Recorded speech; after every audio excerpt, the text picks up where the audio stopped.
And welcome into the Subconscious Mind Mastery Podcast. This is part 2 of the sequence that we started in the previous podcast of Fred Dodson's story of changing countries because of restrictions that were intolerable for him during the COVID-19 pandemic. If you're catching this podcast before the previous one, it would be best to listen to that one first, and then this one tells, as Paul Harvey used to say, the rest of the story. All right, so we left the last episode where you had made it out of New Zealand to Europe. What happened next? Next we escaped Europe because Europe has fallen. And I'm not exaggerating, it's fallen, okay? And people are, as long as people are comfortable, they don't see that it's fallen really, because they have enough to eat and they have a house. And they're fairly safe, the government protects them, and they don't see how their freedoms are eroding step by step. I mean, there's so many doctors and pharmacists in Germany who've become criminal. Do you know that? No. By faking vaccine passports. Oh, yeah, that's happening here now too. Yeah. So doctors who are suddenly criminals, pharmacists who are criminals who get arrested, it's happening on a daily basis. And what surprises me a little is that the media is not actually covering that. That's a bit surprising. So we hear about it from friends. This is like back in the day, back in communism, you always heard stuff. I've heard a lot of stories because I've worked with people who lived in communist dictatorships from Eastern Germany, in fact. And they always said they knew the news by what neighbors whispered amongst each other. Mm-hmm. That's how they found things How out. it traveled. Yeah. So you could say that Germany's already lost because you no longer hear these things in the media. That means it's fallen. Okay, it's fallen to the enemy. I gotta say that. I can't say it any differently. If you don't see these things in the news is controlled, right? So I know personally of 2 pharmacists that have been arrested. Anyway, that's not my problem. I've escaped the country. My problem now is that the same people who have taken over these countries are targeting the U.S., and Americans are, they're blissfully unaware of that. Why the delay? Why are we not seeing here what you experienced in New Zealand? I think the U.S. is harder to take. Because you have 50 instead of 1, basically. It's harder to take. Also, the mentality here is freedom loving, But nonetheless, they're targeting the U.S. They want to make it. They want to make the whole world this way. Just take longer. Yeah. So you're completely convinced. Let's get this straight. That the things that you saw in New Zealand with the, what did you call them? Compliance officers. Compliance officers enforcing crazy stuff, and then what we've seen. I mean, I see it all the time on Twitter, especially is where I see it, of these militaristic police departments enforcing things on the general population that are just completely unwarranted. So you're seeing that kind of thing. Could that happen here? That's what they want. That's what I'm saying. I'm not saying it's going to happen, because you can always change your destiny, Thomas, okay? You can always change, but that's what they're intending. You can see their intentions through what's happening in Australia, New Zealand, and Europe. In Europe, you're not allowed to shop anymore without getting medically injected against your will for many people. That's Book of Revelation stuff. Mm-hmm. Okay, this is no longer just healthcare. This is way beyond that. So that's their intention. They're when Fauci is asked how long this is going to take, he has no answer. They don't intend for this to stop eventually. That's what I'm saying. They intend for this to be just the beginning. I'm completely convinced of that. In fact, doctor that I interviewed recently on a radio show that I produced for Dallas basically said that COVID will be with us for the rest of our life. That was the quote. Yeah. It's not, you ask Fauci, when do we get our freedoms back? He has no answer. He said on public TV, he said, this is not a matter of freedom. It's a healthcare matter. Never mind freedom. Okay. You're not getting your freedoms back. So-called COVID is here to stay. They think it's here to stay. Now, there are places in the world, um, I don't want to, because I'm not a doomsayer, there are places where the backlash was so severe that the government stopped COVID measures. Mm. Okay, Mm-hmm. severe backlash. Couple of African countries, Solomon Islands, where they burned down the parliament. Wow. And they stopped all COVID measures. They said, okay, never mind. We're sorry. No COVID measures, no masks, no lockdowns, never mind. The Scandinavian countries, Mm-hmm. where they said, not with us. We do not want lockdowns. A massive, massive backlash against lockdowns. So Sweden didn't have any lockdowns. So the good news is, if people take responsibility for their reality, hello, you can regain your freedom. You can't regain your freedom by complying, by saying, okay, if I do this, I'll be free. And if I do this and this and this, then they will make me free. You're already enslaved if you say that. If you say, I need to do this in order to be free, then you're already enslaved. And you're going to become more enslaved by doing that. So that's why I don't comply. It's not that I don't take the vax because I'm afraid of a vax. I don't comply because I want to keep my freedom, my dignity. I don't want to be forced. I want to have a choice. It's not a choice to say, well, if you don't get the vax, you don't get a job. That's not a choice. So I believe that if people were given a choice and educated, many, many more people would be vaxxed. So they're kind of stupid too. The ruling elite are stupid. That's why they create an idiocracy, and that's why they can be defeated. They could be defeated theoretically, Thomas. Not looking good at the moment, but they could be. Yeah, not looking good at the moment. When you were in New Zealand, how did that change your emotional state, your consciousness state as things continued to deteriorate? I went down to anger. I was so upset at what I saw. People being abused and mistreated, people losing their jobs, people saying to naively, such a pure-hearted people in New Zealand. They're pure-hearted. They're so naive, helplessly naive, saying, "Well, if I get the hey Fred, if I get the vax, then there won't be lockdown for me." And and then they get the vax, and they're still in lockdown. Say, what happened to that? Well, I need a second vax, then there won't be lockdown for me. And they get the second one, and they're still in lockdown. And then well, they know what they're doing.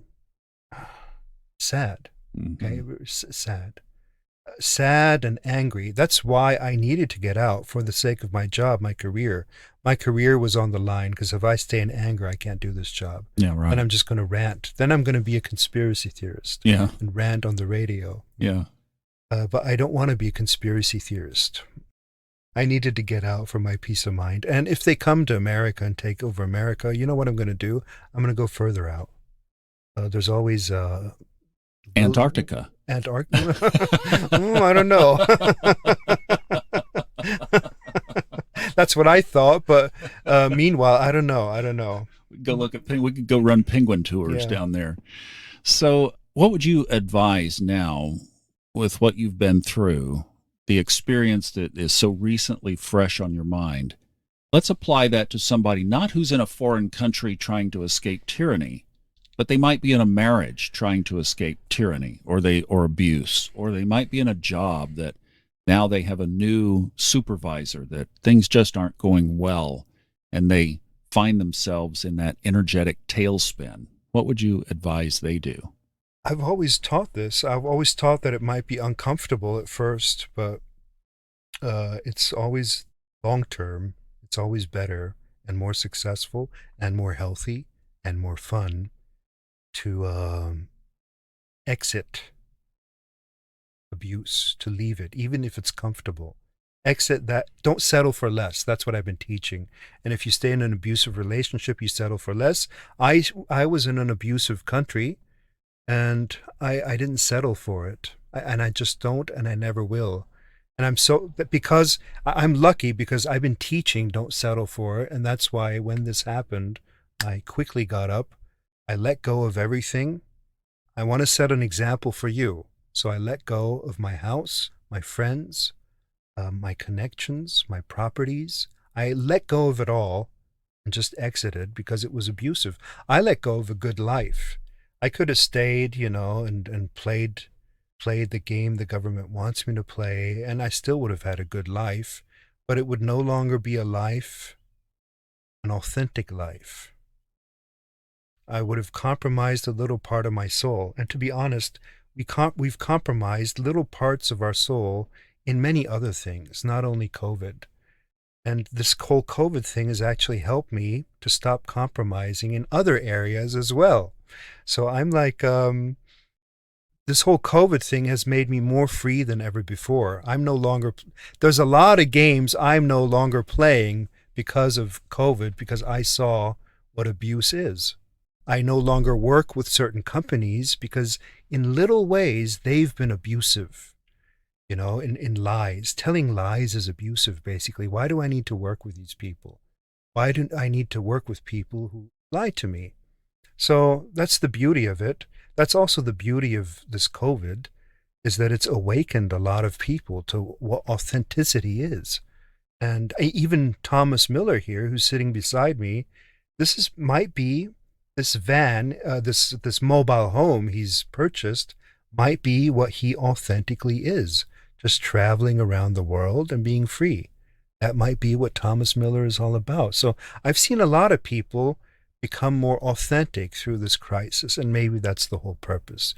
Maybe it does have a positive purpose. Maybe the evil controllers up there thought, okay, let's really help these people by oppressing them so that they, by themselves, become free, ladies and gentlemen. So much of your work is based on levels of energy, consciousness, and that can be individually, it also can be collectively. Is there a way that we can look at what's happened around the world and tie it to the consciousness of those places? Oh, absolutely. Um, I saw it coming, to be honest. You could see it coming. One of the reasons I left Germany back in the day was because it was already very constricted. It was already gloomy, very gloomy there in many different little ways. So I just left the country because I was no longer free to be who I wanted to be there. So I went to New Zealand where I could be free. But even there, I could see a decline. You could see it coming. And I also see it here. Certain signs of the times, certain elements of decline. So you're not being judgmental. You just see the energy going down. In New Zealand, for example, the poverty level, people don't know how poor they are. If they'd come to America for 1 week, and return to New Zealand, they'd see how poor they've really become. Mm.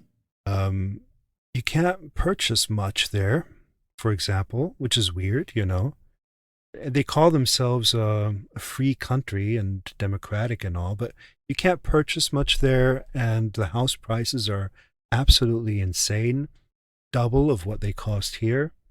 I was so surprised what I could get for the money. I sold my house there. What I could get for the same money here was infinitely more luxurious. So you see the signs, you see the apathy. I saw the apathy there. There's a lot of apathy there. It's number one in meth abuse, by the way, in the world. Wow, I didn't know that. Number one in teenage suicide. You don't know that because oh my gosh, they always advertise themselves as super advanced and awesome and best education system in the world. If that's true, why are they number one in teenage suicide and in meth abuse? So yeah, you see it before. You see it coming before. So what do I see coming here? Possibly the same thing, but a little later. So this being here gives me a couple more years. What would turn it around? Many, many, many more conscious, authentic, aware people of all religions, of all ethnicities. You don't all need to be the same and have the same views, but you need to be conscious and kind. more teachings like I'm doing a reality creation seminar from the 4th to the 6th of March in Florida, and I should do many more. I used to be like, okay, I'm going to do one a year because I don't want to, but I should do much more. I should do a course every month, actually, to be honest, because I see how much more is needed. People need to have the feeling they're not dependent upon the system. They need to have the feeling they can create their own reality, as I have, as I still am despite very difficult circumstances. So if you can keep a cool head, and I am cool head Fred, despite the difficulty, that's what you need. That's what you need to change the world. You need to know it comes internal. We have all these systems that focus our attention externally.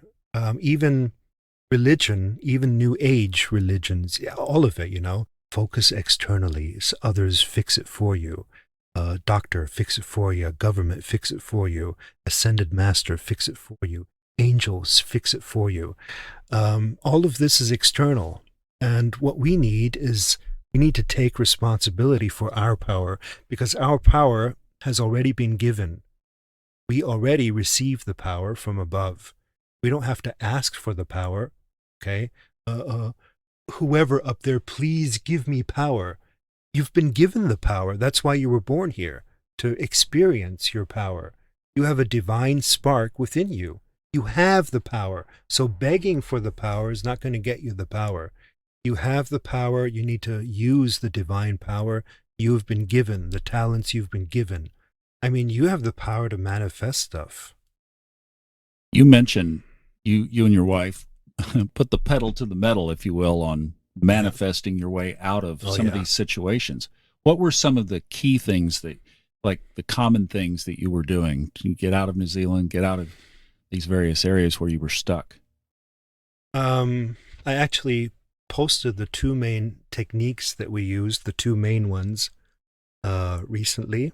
One was the reality creation technique, which you've narrated. So you basically stated and then counter-stated. Yes. Dealt with the counter-statements. Okay. And the second I published 2 weeks ago, and it's called Command Your Manifestation. Something like that, something with command. And that's just something you need to listen to. It's on my YouTube channel to understand what it means. It's a technique, okay? And you need to listen to it to understand it. So these two techniques, and then there's 3 others. These 5 techniques are what we'll be doing in the reality creation course. It's just a set of 5 techniques that I've kept using throughout my life that work the best. So after 30 years of coaching, you know what works best, and you just keep using those. And goodness, did they ever work. I mean, we performed some serious miracles there in situations where you thought we couldn't get out of it. Okay. How did you balance? Now, this is an important part of having these things fulfill, is not feeling like you had to. And you're sitting there in a country going, we have got to get out of here. Yeah. That kind of is counteractive, isn't it? Yeah, that's why we had to repeat so much. Because normally you don't have to repeat so much. Just say it once and it manifests. But we had to repeat and repeat because we were stuck in being forced to, as you say, and we had to get rid of that feeling, start enjoying ourselves. Imagine there's a car in front of you that goes too slow. You got to redefine that slow car as helping you. This car is helpful. The fact that this car is going slow is protecting you from having an accident, protecting you from getting a speeding ticket. So you got to release your resistance. It's the fact that everything's taking so long is protecting you. So it's important to manage your state, of course, as I have always taught, because I was angry a lot, upset by what I was seeing. I was reacting to what I was seeing. And you got to manage your state and find joy, So I was in Munich and everybody's wearing masks and everybody's talking about vaccines, the hotel receptionist, can I see your vaccine? Or the waiter, can I see your vaccine? These people have no medical education whatsoever. You got to keep your joy.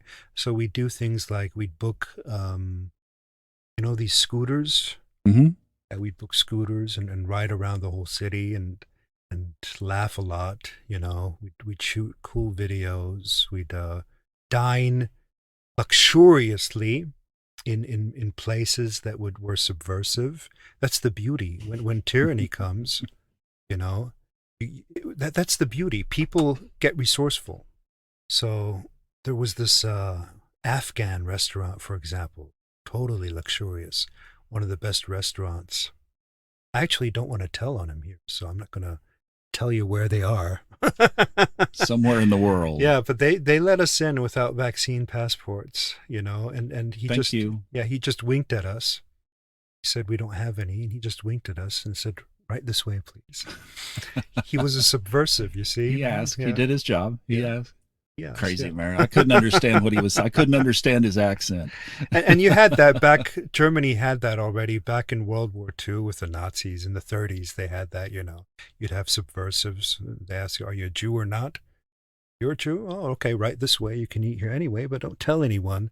So it's not so long ago the Germans had the same thing, and you wonder why do they have it now again? Even East Germany had it much longer. They had communism, exactly same thing. Where you would tell on people. Mm-hmm.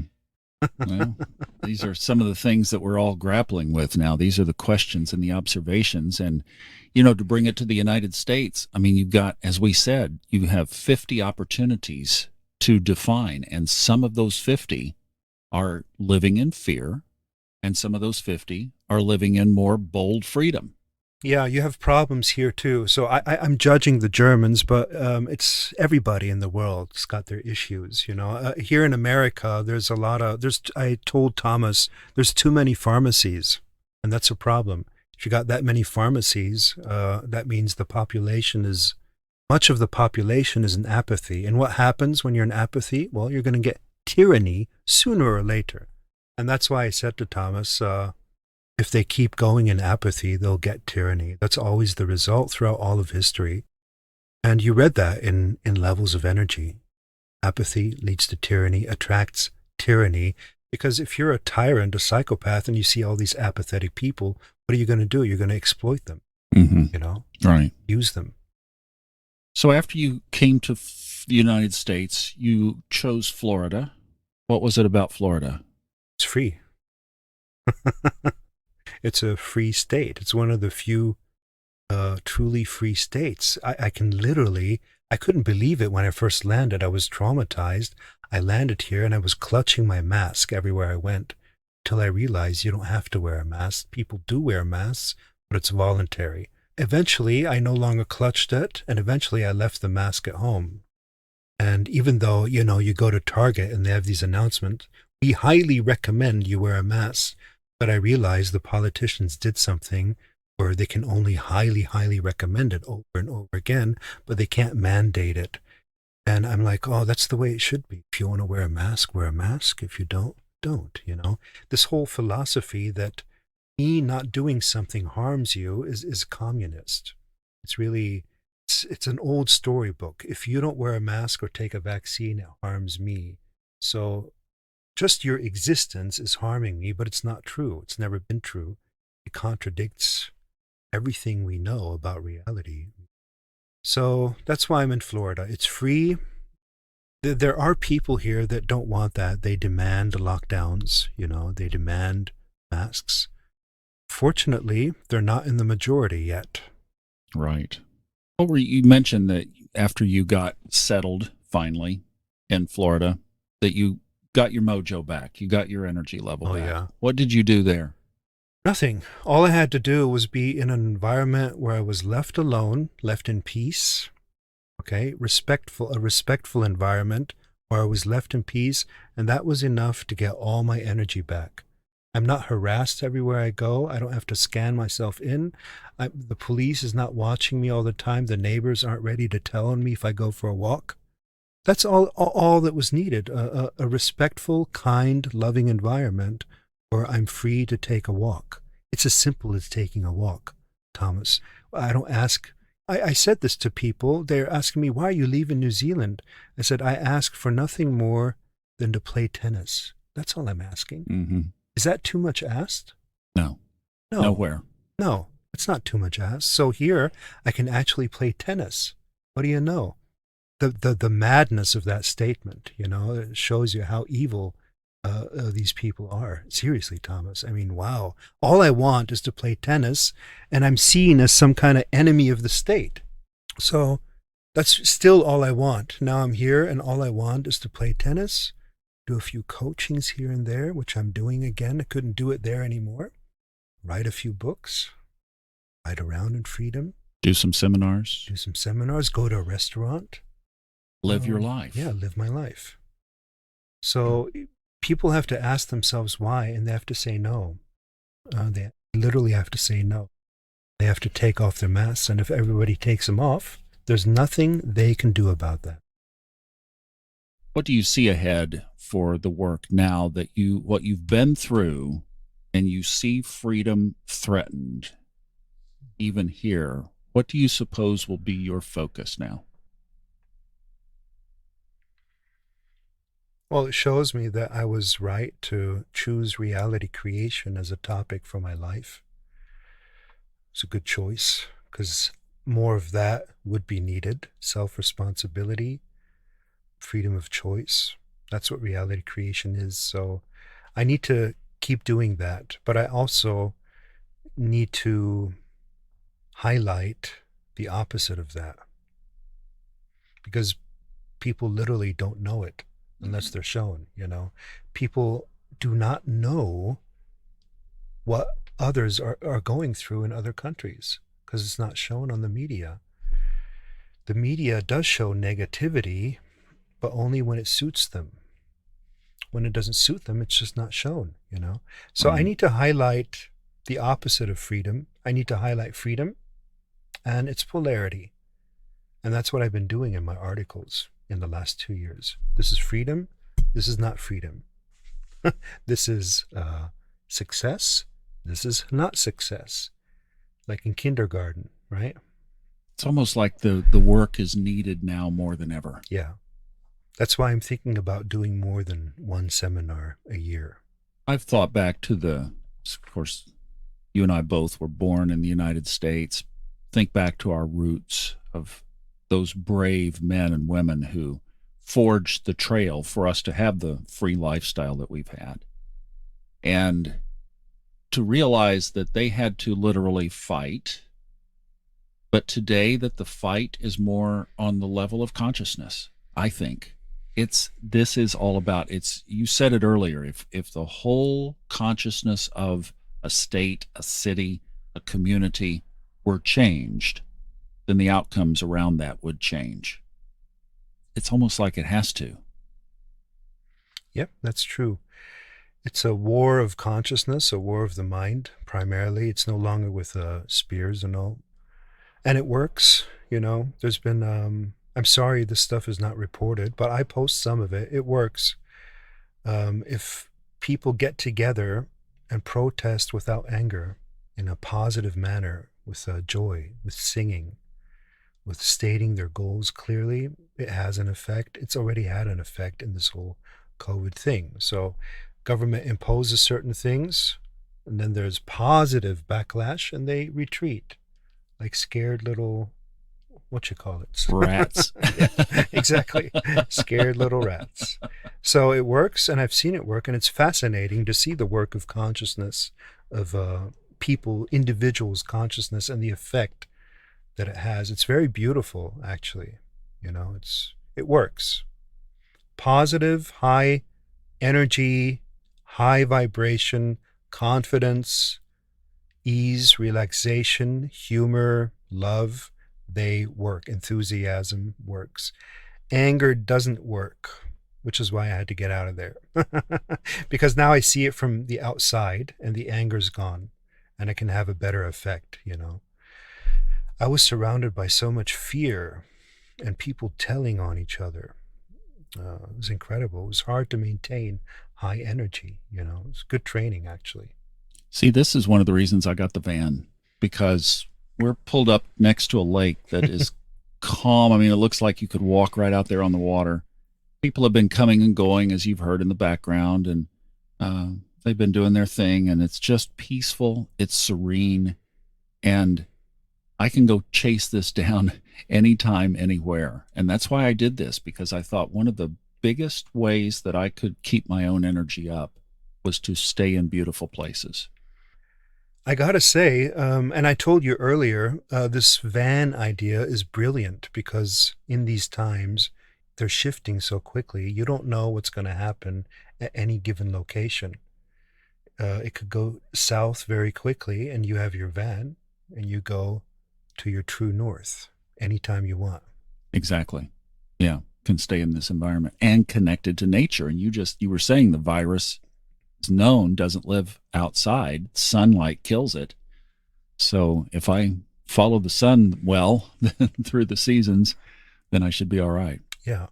But even if you get the virus, you'll be all right. A much bigger danger than the virus, Thomas, is the mental virus of fear. Exactly. Yeah. I traveled all these places we had no concern of any virus. Okay, that's not my concern. My concern is with human beings.